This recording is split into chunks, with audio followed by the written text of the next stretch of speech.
नमस्कार।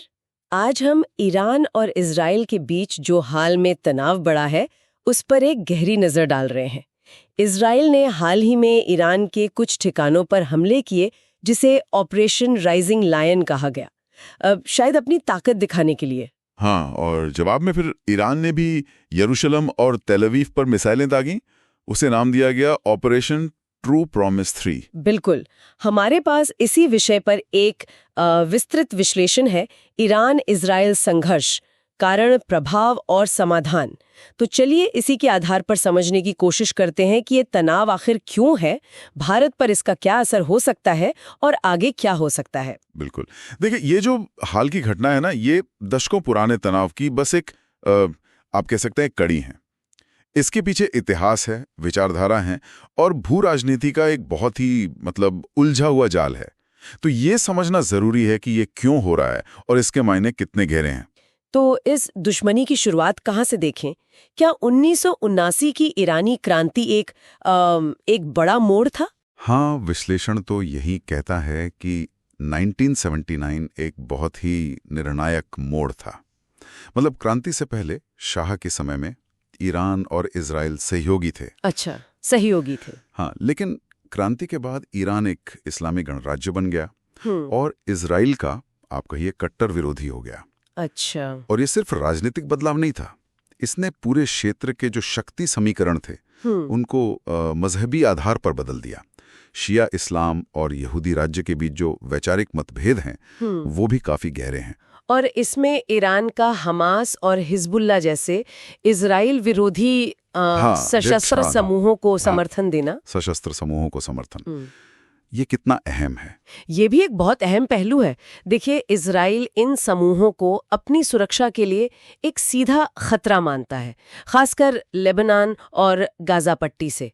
साथ ही ईरान का परमाणु कार्यक्रम, वो भी इजराइल के लिए एक बड़ी चिंता का सबब है। हाँ, परमाणु कार्यक्रम तो हमेशा से ही एक मुद्दा रहा है। बिल्कुल।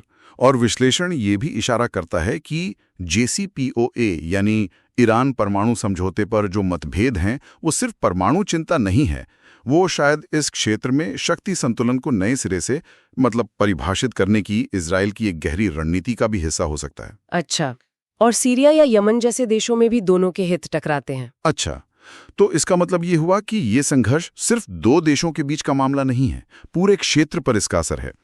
अब अगर इसके भारत पर असर की बात करें तो विश्लेषण क्या कहता है, क्या असर पड़ सकता है? देखिए, भारत के लिए इसके कई गंभीर मायने हो सकते हैं। पहला तो है ऊर्जा सुरक्षा। भारत अपनी जरूरत का एक बड़ा हिस्सा तेल हॉर्मुज जलडमरू मध्य से मंगाता है, जो एक बहुत अहम समुद्री रास्ता है। हाँ, वो तो बहुत ही व्यस्त रूट है। बिल्कुल।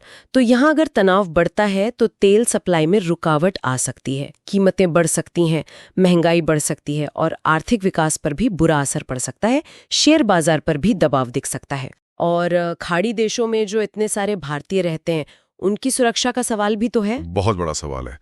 भारत के करीब 13.5 करोड़ प्रवासी भारतीय हैं, उनमें से 2/3 से ज्यादा मध्य पूर्व में हैं।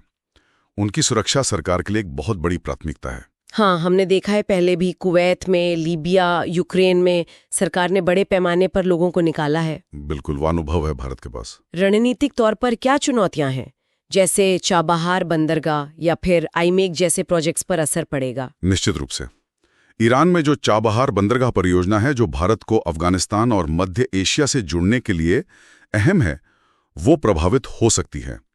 इसी तरह भारत मध्य पूर्व यूरोप आर्थिक गलियारा यानी आईमेक, जो एशिया को यूरोप से जोड़ने वाला एक बड़ा महत्वाकांक्षी प्रोजेक्ट है। हाँ, आईमेक।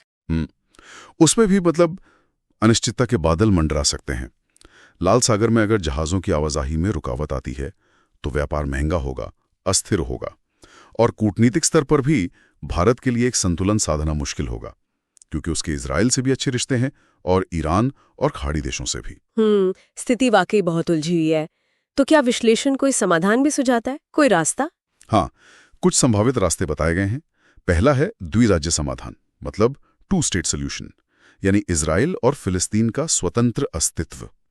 इसके तहत गाजा में स्थायी युद्ध विराम हो, मानवीय मदद पहुंचे और संयुक्त राष्ट्र प्रस्तावों के आधार पर एक स्वतंत्र फिलिस्तीनी राज्य का समर्थन हो। लेकिन क्या ये आज की तारीख में व्यावहारिक लगता है, जमीनी हकीकत को देखते हुए? ये सवाल बिल्कुल जायज है। ये एक बहुत ही मुश्किल लक्ष्य है। और कूटनीति के स्तर पर क्या हो सकता है? हाँ, कूटनीति। ईरान और इजराइल के बीच सीधी बातचीत हो, शायद यूरोपीय संघ या संयुक्त राष्ट्र जैसे मध्यस्थों की मदद से। परमाणु मुद्दे पर हो सकता है ईरान JCPOA की शर्तों पर वापस लौटे और इजराइल उसके शांतिपूर्ण परमाणु ऊर्जा के अधिकार को मान्यता दे। ये भी एक संभावना है। हाँ, एक संभावना। और क्षेत्रीय सहयोग बढ़ाना, जैसे अरब लीग या GCC जैसे मंचों का इस्तेमाल करना, वो भी मददगार हो सकता है। और आखिर में एक विकल्प ये भी है, जैसे UAE और बहरीन ने इजराइल से संबंध सामान्य किए। हाँ, अब्राहम अकॉर्ड्स। बिल्कुल, वैसे ही ईरान और इजराइल के बीच भी दूतावास खोलने जैसे कदम उठाए जाएं। हालांकि ये फिलहाल तो काफी दूर की कौड़ी लगता है। तो संक्षेप में कहें तो ये एक बहुत गहरा और वाकई उलझा हुआ संघर्ष है, जिसके असर न सिर्फ इस क्षेत्र पर बल्कि पूरी दुनिया पर हैं।